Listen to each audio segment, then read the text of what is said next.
내일의 부활, 오늘의 부활이라는 제목 가지고 이 말씀을 전하도록 하겠습니다.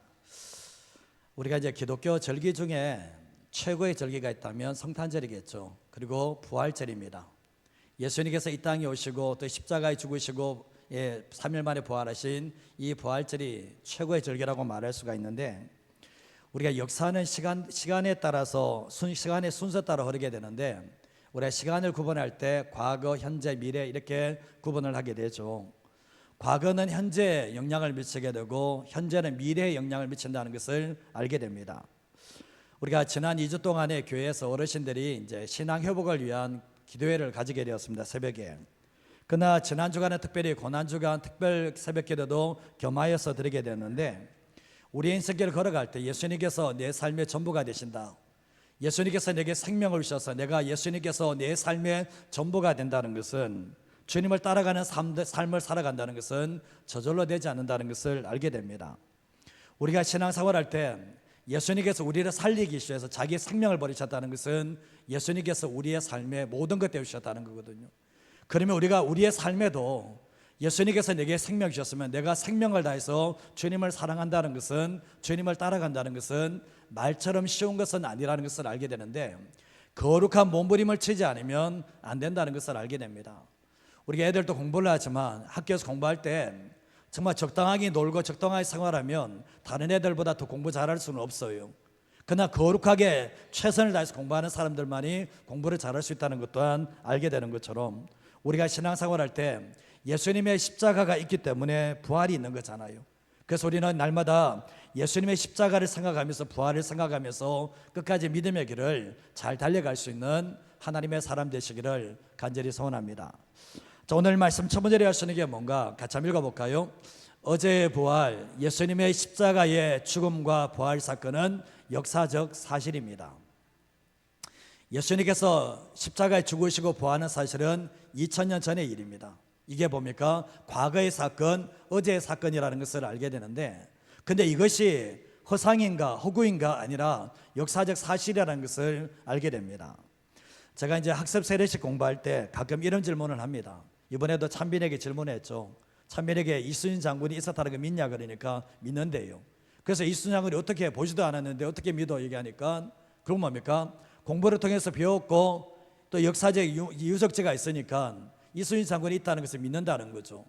그때 제가 말했던 게 뭐냐면, 예수님께서 역사적 인물이라는 사실은 이스라엘 전체가 다 말해주고 있다. 우리가 본 적은 없지만 이스라엘 땅에 하면 예수님이 탄생하셨던 것부터 시작해서 십자가에 죽으시고 부활하신 모든 것이 다 이스라엘 백땅에 있다라고 말씀을 해주었습니다. 왜 이렇게 말씀을 드리냐 보면, 우리는 자꾸 예수님을 이야기할 때 지어낸 인물이라고 허상의 인물이라고 생각할 때가 많지만, 예수님은 역사적인 인물이라는 것을 분명히 말씀합니다. 하나님의 아들이 예수님께서 이 땅에 오셨습니다. 하늘의 모든 영광을 버리고 이 땅에 오셨는데 인간의 몸으로 오셨습니다. 신이 인간으로 오는 케이스는 없습니다. 그러나 하나님께서 우리를 구원하시기 위해서 하나님의 아들 예수 그리스도가 인간의 몸으로 이 땅에 오셨다는 것은 정말 인간을 얼마나 사랑하시는지를 보여주고 있는데, 예수님은 33년 동안의 삶을 사셨습니다. 그리고 마지막 죽음은 자신의 때문에 십자가에 죽은 것이 아니라 우리의 죄 때문에 인류의 죄를 용서하시기 위해서 예수님의 십자가에 죽으신 것으로 끝난 게 아니라 3일 만에 부활하시는 역사가 있게 되었습니다. 우리의 삶의 이 죄 문제가 얼마나 무서운지, 죄라는 것은 하나님의 말씀에 불순종하는 것도 죄지만, 정말 이 죄라는 것은 내가 내 인생의 주인 돼서 내 마음대로 살아가는 그 삶이 죄라고 얘기할 수 있는데, 우리가 애들 때는 잘 모르지만 나이가 조금 지나다 보면, 이 머리가 커지다 보면 누구의 간섭을 받기 싫어하고 내 마음대로 하고 싶은 마음들이 있는데, 그게 뭐냐 보면 죄가 있기 때문에 그런 모습을 행한다는 것입니다. 근데 우리의 힘으로 죄 문제를 해결할 수 없으니까 하나님께서는 하나님의 아들을 이 땅에 보내시고 우리의 죄 문제를 해결하기 위해서 십자가에서 피 흘려 죽게 만드시고, 또한 더 나아가서 3일 만에 부활하시는, 다시 살아나는 역사가 있게 되었습니다. 근데 예수님께서 이 땅에 계실 때 반복해서 하셨던 말씀이 마태복음 16장 21절 말씀에 나오는데 한번 읽어보겠습니다. 이때로부터 예수 그리스도께서 자기가 예루살렘에 올라가 장로들과 대제사장들과 서기관들에게 많은 고난을 받고 죽임을 당하고 제3일에 살아나야 할 것을 제자들에게 비로소 나타내시니, 예수님께서는 제자들에게, 무리들에게 하셨던 말씀이 내가 좀 지나면 3일 만에 내가 십자가에 죽게 될 거다, 많은 고난을 받게 될 거다, 그리고 3일 만에 다시 살아낼 것을 계속해서 말씀을 하십니다. 그러고 난 뒤 예수님께서는 실제적으로 십자가에서 고난을 받고 죽임을 당하시고 3일 만에 다시 살아나시게 되었습니다. 그리고 예수님께서 이 땅에 40일 동안 부활하신 몸으로 40일 동안 이 땅에 도 계시다가 승천하시는 일들이 있게 되었는데, 예수님께서 부활하시고 난 뒤에 승천하시는 모습을 본 사람이 고린도전서 15장 말씀에 보면 500명이 훨씬 넘는 사람들이 예수님이 부활하시는 광경을 봤다라고 말씀을 하고 있습니다. 근데 예수님이 부활하셨는데 마태복음 28장 11절에서 13절 말씀에 보면 여자들이 막다말라 마리아가 부활하신 예수님을 가장 먼저 뵙게 됩니다. 근데 여자들이 갈 때 이제 경비병 중 몇이 성에 들어가서 모든 된 일을 대사장에 알립니다. 예수님께서 정말 무덤에 시신이 없다, 부활했다, 이 얘기를 알려주게 됐을 때 그들이, 대사장들이 장로들과 함께 모여서 언도를 하면서 군인들에게 돈을 줍니다. 돈을 많이 줍니다. 군인들은 충성을 잘하니까 돈을 많이 줬거든요. 그러한데 13절 말씀에 너희가 어떤 소문을 퍼뜨리나 보면 그의 제자들이 밤에 와서 우리가 잘 때에 그 예수를 도둑질해 갔다라고 얘기를, 소문을 퍼뜨리라는 거예요. 근데 그 내용까지도 성경 말씀에 기록되어 있다라는 거예요. 예수님이 부활하셨는데, 정말 예수님이 부활하신 사실이 여자들에게 보였고 그리고 많은 사람이 알게 됐는데, 근데 그 소문이 퍼지면 더 혼란이 일어날까 싶어서 그 돈을 주고 난 뒤에 예수님이 제자들이 와서 가져갔다라고 소문을 퍼뜨리게 됐다라는 거죠. 근데 엠마오로 내려가는 제자들도 보면 부활하신 주님을 봤는데, 주님과 함께 걸어가는데 부활하신 주님이 옆에 있는 줄은 몰랐던 거예요. 예수님의 제자들도 보면 여자들이 와서 예수님의 죽음에서 다시 살아나셨다 그 말을 했는데도 불구하고 믿지 않았던 것이 제자들의 모습이었다는 거죠. 로마서 4장 25절 말씀 같이 한번 읽어보겠습니다. 예수는 우리가 범죄한 것 때문에 내줌이 되고 또한 우리를 의롭다 하시기 위하여 살아나셨느니라. 예수님께서는 우리의 죄 문제 때문에 십자가에 내줬다라는 거예요. 하나님께서 이 땅에 예수님을 보내셨을 때 우리의 죄 문제를 해결하기 위해서 십자가에 내줄 것을 이미 계획하시면서 이 땅에 보내셨는데, 십자가에 죽으신 거로 끝난 게 아니라 뭐죠? 우리를 의롭다 하시기 위해서 3일 만에 다시 살아나셨다라고 분명히 말씀을 하고 있습니다. 십자가만으로는 우리의 죄를 용서받을 수 없어요. 우리의 십자가뿐만 아니라 우리의 부활을 통해서, 예수님의 부활을 통해서 우리의 죄를 용서하시고 우리를 의롭다 하시는 하나님의 은혜가 보여진다는 것을 말씀하는데, 고린도서 15장 3절과 4절 말씀에도 보면 내가 받은 것을 먼저 너에게 전하였느니 이는 성경대로 그리스도께서 우리 죄를 위하여 죽으시고 장사 지낸 바 되셨다가 성경대로 사흘 만에 다시 살아나셨다라고 말씀을 합니다. 성경대로. 우리는 성경을 믿는 사람들이거든요. 성경대로 예수님께서 우리 죄를 위해서 십자가에 죽으시고 성경대로 우리를 의롭다 하시기 위해서 3일 만에 다시 살아나셨다라고 말씀을 합니다. 예수님의 십자가의 사건, 부활의 사건은 2000년 전의 사건입니다. 그러나 성경은 그대로 기록을 하고 있거든요. 그러나 이 예수님의 십자가의 사건은 어제의 사건이에요. 예수님의 십자가에 죽으심과 부활의 사건은 역사적 사건이지만 과거의 사건인데 여전히 현재에도 우리에게 영향을 미치고 있다는 거죠. 예수님의 십자가의 사건, 부활의 사건은 2000년 전의 사건이지만 지금 또 죄인인 우리가 예수님의 십자가의 사건과 부활의 사건이 나의 죄 때문이라는 것을 받아들이는 사람에게는 지금 또 결국 뭡니까? 예수님의 십자가와 부활의 사건은 능력이 있어서 우리를 구원한다는 것을 말씀하고 있는 거죠. 그래서 과거의 부활이, 어제의 부활이 오늘 우리에게 여전히 영향력이 있기 때문에 우리가 이 자리에서 하나님을 찬양한다는 것을 잊어버리지 마시기를 주님의 이름으로 축복합니다. 두 번째로 쓰는 게 뭔가 읽어보겠습니다. 내일의 부활, 예수님을 믿고 죽은 자들의 부활은 반드시 있습니다. 우리가 그런 생각할 수 있습니다. 죽으면 끝이지 뭐, 죽고 난 후에 뭐가 있을까 봐, 죽고 난 후에 천국과 지옥이 어디 있을까 봐 이렇게 얘기하는 사람들이 있거든요. 몰라서 하는 말이에요. 몰라서 하는 말. 제가 이제 신학 석사 과정을 했을 때 만났던 여전사님이 계셨습니다. 이 여전사님이 얼마나 똑똑한지, 그때 당시 때 신학대학원에서는 두 가지 과정이 있었는데 영어 과정이 있고 우리말 과정이 있었거든요. 이분은 영어 과정에 들어갔습니다. 영어 과정에 들어가서 공부를 했는데 참 똑똑한 분이셨습니다. 나이는 저하고 연배가 똑같은데, 근데 지난 3월 달에 소천했습니다. 우리 애들 말로 얘기하면 죽었습니다. 또 오랜 투병 생활을 하다가 이제 교수 생활을 하다가 후학들을 길러내는 그 역할을 하셨는데 안타깝게도 부르심을 받게 되었던 거죠.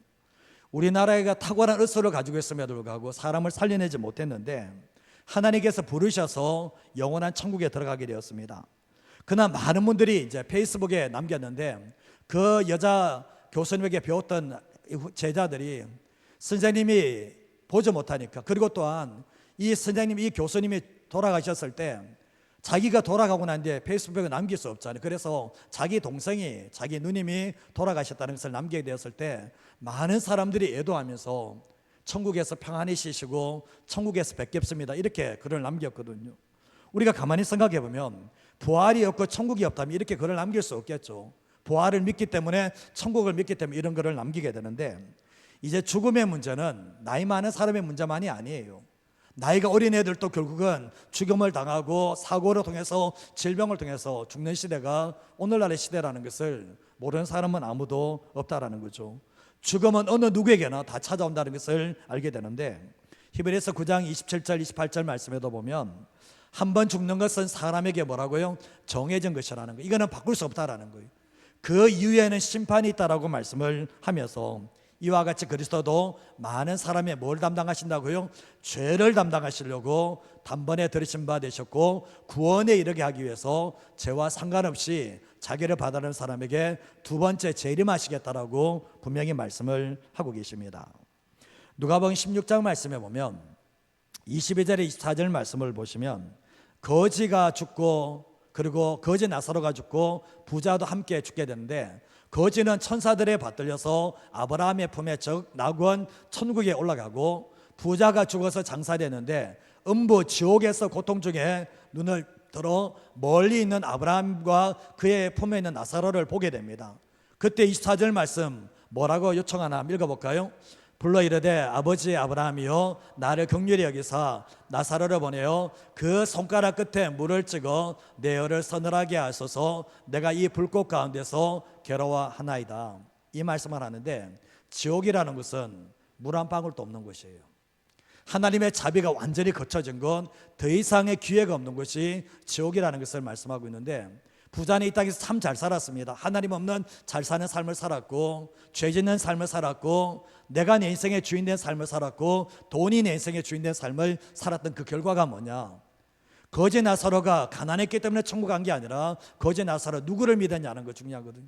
예수님을 만남으로 통해서 천국 간 것이지 가난해서 천국 간 것은 아니라는 것을 알게 됩니다. 근데 이 말씀을 통해서 뭘 이야기하나 보면, 우리가 보면 깨닫지 못한다 할지라도 죽으면 끝이라고 하는 사람들에게 성경은 뭐라고 합니까? 죽은 후에 천국과 지옥이 있다라는 것을 분명히 말씀하는 거예요. 너가 믿고 안 믿고는 상관없다라는 거예요. 너가 믿고 안 믿고는 상관이 없지만 죽음 이후의 세계가, 사후의 세계가 반드시 있다라는 것을 우리가 말씀하고 있습니다.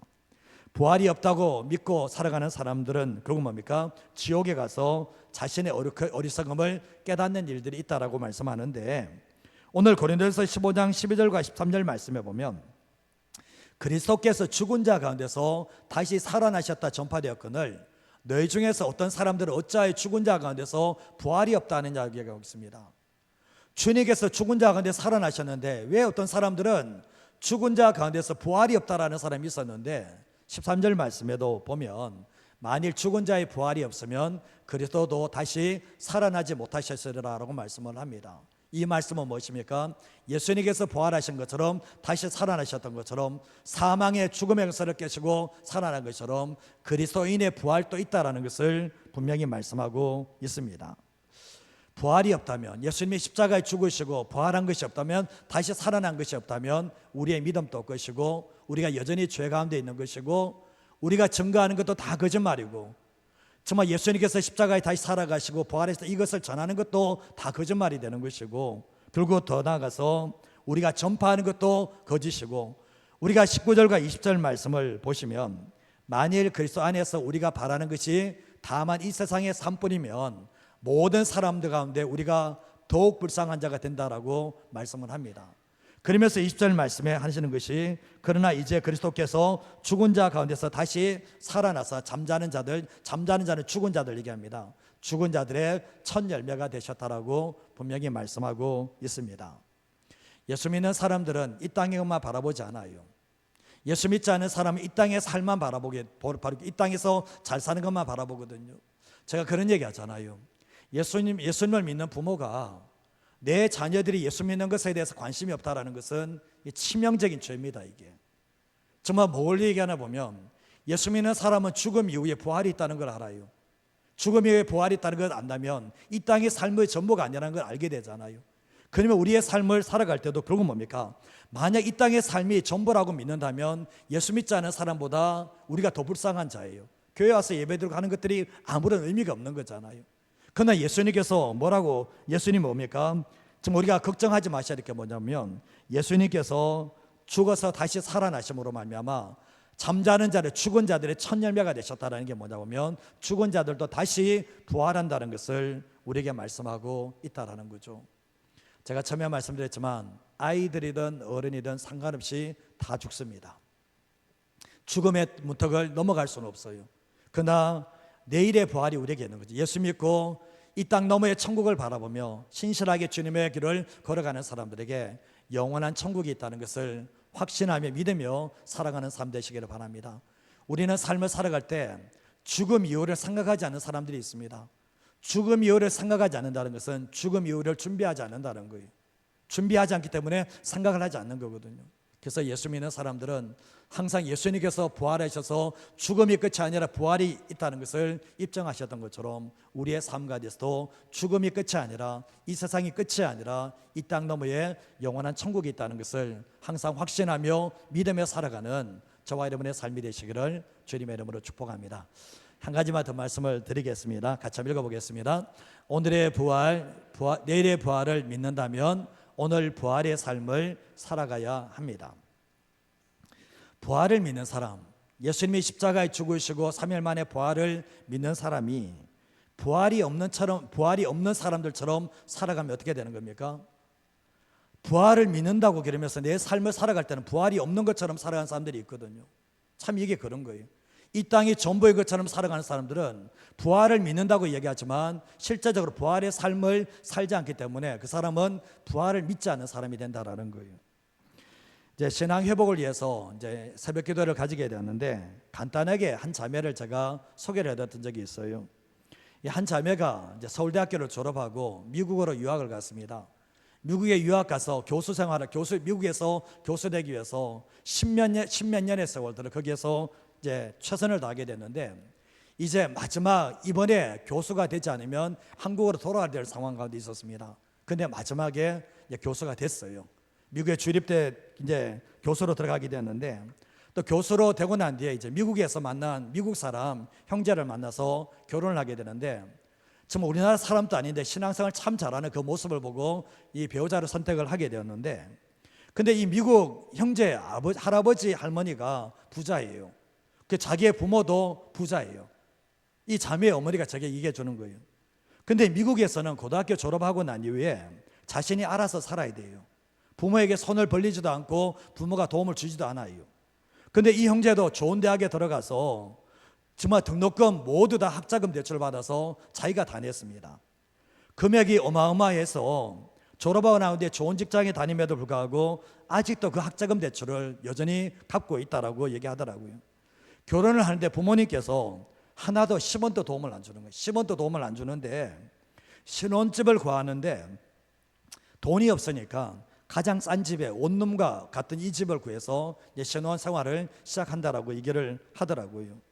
근데 부모가 너무 야박한 것 아닌가 이런 생각이 우리는 당연하게 들잖아요. 근데 그 부모는 너에게 물려줄 돈은 없다라는 거예요. 내가 이거 돌아가면 다 사유에 하늘할 거다. 이런 얘기를 자녀들에게 이미 공고를 했다라는 거죠. 제가 이제 좀 전에 이제 김장하 선생님에 대해서 얘기를 좀 했잖아요. 문현구의 이제 헌법재판소 그분이 이제 자기네 직분을 다 마치고 난 뒤에 임기를 다 마쳤잖아요. 이분이 이제 과거에 헌법재판소 갈 때 이제 심사를 하게 되는데 김장하 선생님에 대해서 얘기하는데 그분을 이야기하면서 우는 거예요. 사실은 돌아서서 이렇게 김장하 선생님만 이야기하면 감동이 돼서 눈물을 흘리는 이런 모습을 보게 되는데, 대학교 전액 장학금을 이분이 김장하 선생님이 장학금을 다 준 거예요. 서울대 다닐 때 다 줬거든요. 근데 너무 고마워서 이제 졸업하고 난데 그 은혜를 갚으려고 갔을 때 이분이 했던 말 자체가 내게 갚을 필요 없다는 거예요. 내게 갚지 말고 갚으려면 사회에 갚아라. 사회에 갚으라고 일을 한 거예요. 그래서 이분이 결국 뭡니까 했는데, 좀 전에 우리 영상을 봤잖아요. 일요일은 쉽니다. 뭐 한다는 거죠 이분이 지금? 저는 이제 이분이 이래 봤을 때요, 기독교라는 게 직감적으로 느껴졌거든요. 아니라 쳐보니까 개신교라고 이렇게 적혀 있더라고요. 사실은 자신이 예수 믿는다고 드러낸 적도 없거든요. 그리고 또 문영배 씨가 예수 믿는다 그런 것도 아니잖아요. 그럼에도 불구하고 뭡니까? 사회 곳곳에서 뭡니까? 내일의 부활을 믿는다고 하는 사람이 오늘의 부활을 살아가는 모습을 보게 되잖아요. 만약에 내일의 부활을 믿지 않는다면 오늘 이렇게 삶을 살아갈 수는 없겠죠. 그렇지 않습니까? 내일의 부활을 믿기 때문에 오늘의 부활의 정신을 가지고 살아가는 모습을 보게 됩니다. 이제 유산 물려주지 않고 기부하기 운동을 하고 있는 이제 분당에 계신 목사님이 계십니다. 죽어서 가장 의미 있고 아름답게 돈 쓰는 일이 뭘까 고민을 하면서 2022년부터 2022년도 문화일보에 사회 일반 부분에 기재된 부분이 있는데, 죽어서 돈을 남기기보다는 살아서 돈을 의미 있게 쓰라는 뜻으로 남겨놨더라고요. 그게 아름다운 삶이라는 거죠. 근데 유산 기부가 모든 재산을 기부하라는 얘기가 아니라는 것을 이야기하면서, 이 목사님이 설화에 일남 일녀가 있는데 완전 초대교회 다니는 목사님이십니다. 근데 그분이 하시는 말씀이 지금 또 내 명의의 집이나 내 명의의 재산은 하나도 없습니다. 솔직하게 얘기를 하더라고요. 성도들도 인정을 해요. 근데 물러나면 목사님이 아무것도 없다는 걸 알면서 교회에서 당신을 위해서 집을 한 채를 장만해 주겠다라고 약속을 했습니다. 근데 이 목사님이 그 지분을 나중에 이제 받게 되면 그 지분을 처분할 때 3분의 1은 우리 부부가 노후에 생활을 해야 되니까 3분의 1은 쓰겠다. 그리고 3분의 1은 유산 기부를 하겠다. 기부 운동을 하겠다. 그래서 3분의 1은 자기 딸이 지적 장애가 있기 때문에 큰 딸에게 3분의 1을 주겠다. 이렇게 남겨놨더라고요. 공식화됐기 때문에 이것을 지키지 않으면 안 된다는 것을 알게 되는데, 이분이 그런 얘기 하더라고요. 내가 언젠가 죽어 하나님을 만났을 때 그분이 내게 살아서 어떤 일을 했냐, 너 살아서 어떤 일을 했냐 이렇게 물어보신다면 교회를 부흥시킨 것 외에는 할 말이 없는 거예요. 교회를 부흥시킨 것은 할 말이 없는 거죠. 그래서 교회 외형적인 확장보다는 목사로서 더 의미 있는 활동이 뭔지를 고백하게 되면서 결국 뭐냐 보면, 부활을 믿는다면, 내일의 부활을 믿는다면 오늘의 부활을 살아내도록 만드는 것이 중요하다고 얘기를 하더라고요. 우리의 삶을 살아갈 때 나는 예수님이 십자가에 죽으시고 부활하셨기 때문에 나도 부활할 것을 믿습니다. 어쩌라고요? 뭐 어쩌라고요? 그거 가지고 그게 자랑입니까? 그 자랑 아니에요. 그건 자랑 아닙니다. 내가 내일의 부활을 믿는다 그러면, 정말 그걸 믿는다면 오늘 부활을 살아내야죠. 부활의 신앙을 살아내는 게 중요한데, 죽은 후에 부활만 믿고 내가 오늘 부활의 삶을 살아가지 않는다면 그 신앙 또한 거짓말이 될 수밖에 없다라는 거죠. 저는 김장하 선생님이 모릅니다. 이 사람이 어떤 거 가진 것도 모릅니다. 그러나 그 삶을 보면, 그 사람이 어느 쪽에 속했는데 그 삶을 보면 뭔가 다르다는 것을 충분히 알 수가 있는 거죠. 사도행전 말씀에 보면 32절 35절 말씀에 믿는 무리가 한마음과 한뜻이 되어서 모든 물건을 서로 통용하고 자기 재물을 조금도 자기 것이라 하는 이가 하나도 없다. 완전 이제 거짓말 같아요. 사실은 성경은 이야기하고 있죠. 43절 말씀에 보면 사도들이 큰 권능으로 주 예수의 부활, 예수님이 십자가에 죽으시고 부활하셨다. 정말 이 땅에 빈손으로 와서 예수님도 빈손으로 가셨다는 것을 부활을 하셨죠. 그때 무리가 은혜를 받습니다. 그리고 은혜 받고 나서 34절 말씀해 보면 그 중에 가난한 사람이 없는데 이는 밭과 집 있는 사람이 팔아서 판 것의 값을 가져다가 제자들의 사도들의 발 앞에 두니까 그들이 각 사람의 필요를 당해서 나눠줬다라고 말씀을 합니다. 이게 부활의 능력이에요. 이들은 죽은 자의 부활을 믿는 게 아니라 그 죽은 자의 부활의 능력이 임했을 때 오늘의 부활을 살아내는 거예요. 그러면 정말 죽은 자의 부활을 믿는다면 오늘 어떻게 살 것인가? 정말 부활을 믿는다면 어떻게 살 것인가? 축적하는 삶을 살 것인가? 아니면 나눠주는 삶을 살 것인가? 선택을 했을 때 뭡니까? 그들은 우리가 죽고 난 뒤에 빈손으로 가는 것을 안다면 이 땅에 있는 동안에 비우고 나눠주는 삶을 선택해 나가는 모습을 보게 됩니다. 우리가 성경 말씀에 열왕기하 18장 3절과 4절 말씀에 보면 히스기야가 그의 조상의 길 다윗의 길로 행하는데 여호와께서 보시기에 정직하게 행했다. 4절 말씀에 보면 모든 우상을 다 깨뜨리는데 산당을 제거하고 주상을 깨뜨리고 아사라 목상을 찍으며 모세가 만드는 노뱀도 우상이 돼서 그까지도 다 깨뜨려버린 일들이 있게 되었습니다. 뭐 때문에 그렇습니까? 뭐 때문에 그런 거죠? 주님을 믿으니까. 그리고 다윗의 신앙은 부활 신앙이잖아요. 결국 뭡니까? 부활의 신앙을 가지고 있을 때 하나님을 믿는다고 하면서 우상을 섬길 수 없기 때문에 다 깨뜨리게 됐다는 것을 알게 됩니다. 그러면서 5절과 6절 말씀에 보면 히스기야가 이스라엘 하나님 여호와를 의지하였는데 그의 전후에 이렇게 왕인 사람이 없었고 더 나아가서 그가 여호와께 연합하고 그에게서 떠나지 아니하고 말씀을 지켰다라고 말씀을 합니다. 히스기야가 무슨 신앙을 가진 겁니까? 다윗이 부활 신앙을 가진 것처럼 히스기야도 부활 신앙을 가졌으니까 하나님 앞에서 살아가고 그것도 뭡니까? 하나님과 연합해서 삶을 살아가는 능력이 바로 부활 속에 있었다는 것을 알게 됩니다. 나중에 좀 무너지는 부분도 있었지만 그래도 여전히 뭡니까? 죽고 끝나는 게 아니라 하나님 앞에 서야 된다는 그 신앙 가지고 살았던 것이 히스기야의 신앙이었다는 것을 알게 됩니다. 부활은 깨달음으로 있는 게 아니에요. 부활은 깨달으라고 있는 게 아니에요. 죽고 나면 천국 가는데 이거 깨달으라고 있는 게 아니고 부활은 삶을 살아내라고 있는 거예요. 예수 믿는 사람들이 결국은 뭡니까? 내일의 부활을 믿는다면 오늘 부활을 살아내야 되는 거예요.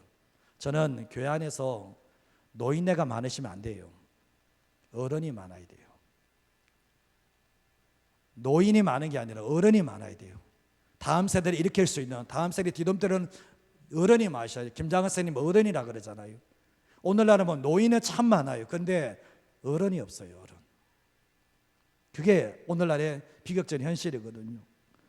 우리가 부활을 믿지 않는 한 부자의 비유가 나오는데 누가복음 12장 19절에서 21절 말씀 보면 이 부자는 여러 물것을 쌓아두면서 평안히 쉬고 먹고 마시자 즐거워하자 이렇게 하고 옵니다. 근데 주님이 뭐라고 하십니까? 하나님이 어리석은 자여 오늘 밤에 너 영혼 찾으면 너 어떻게 될 거냐? 너 가지고 어떻게 될 건데? 얘기를 하죠. 자기를 위하여 재물을 쌓아두고 하나님께 부여하지 못한 자가 이와 같다라고 말씀하는데 이 부자는 죽은 자의 부활을 믿지 않아요. 내일의 부활을 믿지 않으니까 오늘의 부활의 삶을 살아가지 못하는 모습을 보게 됩니다. 그러나 마지막으로 디모데후서 6장 17절과 19절 마지막 구절인데 한번 읽어보겠습니다. 내가 이 세대에서 부한 자들을 명하여 마음을 높이지 말고 정함이 없는 재물에 소망을 두지 말고 오직 우리에게 모든 것을 후히 주사 누리게 하시는 하나님께 두며 선을 행하고 선한 사업을 많이 하고 나누어 주기를 좋아하며 너그러운 자가 되게 하라. 이것이 장래에 자기를 위하여 좋은 틀을 쌓아 참된 생명을 취하는 것이니라. 아멘.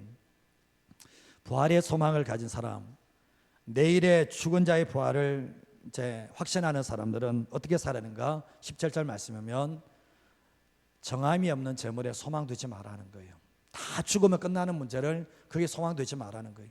그러나 우리에게 모든 것을 누리게 하시는 하나님께 두면서 정말 부활의 소망, 내일의 부활의 소망을 가진 사람들은 이 땅에서 선을 향하고 선한 사업을 많이 하며 나누어 주기를 좋아하며 너그러운 자가 된다는 게 뭐죠? 오늘의 부활을 살아가는 사람이 되라고 말씀을 하고 있거든요. 그러면서 19절 말씀에 이것이 장래 자기를 위하여 좋은 틀을 쌓아 참된 생명을 취하는 것이다라고 우리에게 말씀을 하고 있습니다. 과거의 믿음의 선배들이 내일의 부활을 믿었기 때문에 오늘의 부활을 살아갔거든요. 나눠주고 섬겨주는 삶을 살았거든요. 우리가 보면 김장한 선생님이 예를 들었지만 다른 무수히 많은 사람이 이렇게 살아갑니다.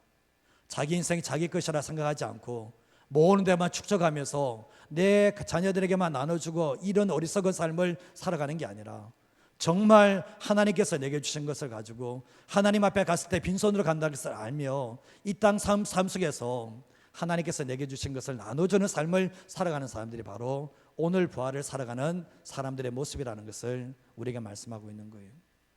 사실은 보면 다음 세대의 시간 예배 드리고 있잖아요. 우리 연세 많으신 분들의 모습이 쟤들에게 다 보여지는 거예요. 정말 연세 많으신 분들 정말 죽은 자의 부활을 믿고 있는가, 내일의 부활을 믿고 있는가. 쟤들은 말로 해서 하는 게 아니라 우리의 모습 보고 알아버려요. 삶을 보고 알아버리거든. 아, 우리 부모님은 부활을 믿는다고 하면서 삶은 아니네, 뭐 이렇게 나올 수가 있는 거잖아요. 우리의 삶을 살아갈 때 오늘 세 가지 말씀드렸습니다. 어제의 부활은 예수님께서 십자가에 죽으시고 부활하신 사건이 우리의 죄 때문인데 그것은 과거에 실제로 있었던 사건입니다. 그리고 내일의 부활에 대해서 말씀드렸지만 예수 믿고 이 땅의 삶을 살아갔던 사람들은 죽음 후에 부활이 있다는 것이 우리에게 말씀하고 있죠. 그러면 어제의 부활도 알고 내일의 부활도 안다는 것은 뭡니까? 오늘 우리가 삶을 살아갈 때 정말 예수님의 십자가의 죽으심과 부활의 사건이 있고 내일의 부활을 믿는다면 오늘의 부활의 삶을 살아가는 것이 주님께서 우리에게 원하시는 모습이고, 세상에 믿지 않은 사람들은 내가 예수 믿기 때문에 천국 갑니다, 관심 없습니다. 예수 믿지 않아서 관심 없어요. 네가 부활 믿는다고 살아보라는 거예요. 살아보자는, 삶을 보자는 거예요. 내가 예수 믿으니까 천국 갑니다. 안 믿는 사람 천국 관심 없습니다. 네 천국이 있다면 네가 한번 보여보라는 거예요. 네가 한번 보여보라는 거예요. 그럼 내가 믿을게, 그 천국. 믿음의 선배들은 천국을 부활의 삶으로 보여줬어요. 그런데 지금은 부활을 말로만 해요. 결국은 뭡니까? 부활을 말로만 하니까 너도 살머리가 부활 안 믿는 것 같은데 누구 보고 믿으라는 얘기예요. 그럴 수는 없는 거죠. 그래서 이 부활주일 우리가 예수님 부활하신 게 너무나 기쁘고 너무나 감사하고 나도 죽음 너머까지 보장받은 삶이었다면 우리가 이 땅을 살아갈 때 정말 오늘의 부활을 살아낼 수 있는 우리 모든 성도들 되시기를 주님의 이름으로 축복드립니다. 이 시간 우리 같이 함께